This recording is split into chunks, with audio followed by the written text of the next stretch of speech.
لأجلك يا ربي نسعى بلا توان وتحلو طريق الخطر نسير وننشر نور الهدى ونقفو تعاليم خير البشر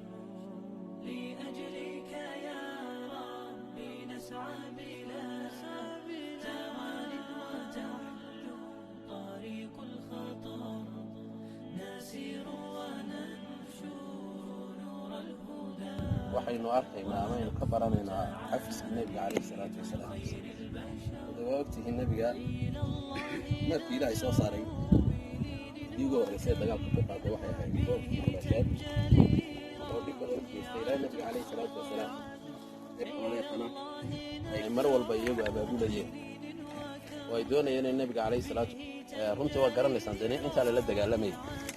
oo asxaabtiisii la laayay oo xataa kuwii maxaabiista ay u qabteen laayeen oo silciyeen kuwii yani waxa weeyaan dhex joogay ee muslaafiinta ay laayeen haddana markuu nebigu soo galay calayhi salaatu wasalaam wuxuu yidhi maxaad iga filanaysaan inaan igu sameeyo deetana iyagoo foorara ayaa waxay yidhahdeen nin wanaagsan baa tahay nin wanaagsanna ku dhalay wax wanaagsanna waan kaa filayna nebigu wuxuu yidhi calayhi salaatu wasalaam taga wa antum mudlaqaat waad fasaxantiina iska taga buu yidhi nebigu calayhi salaatu wasalaam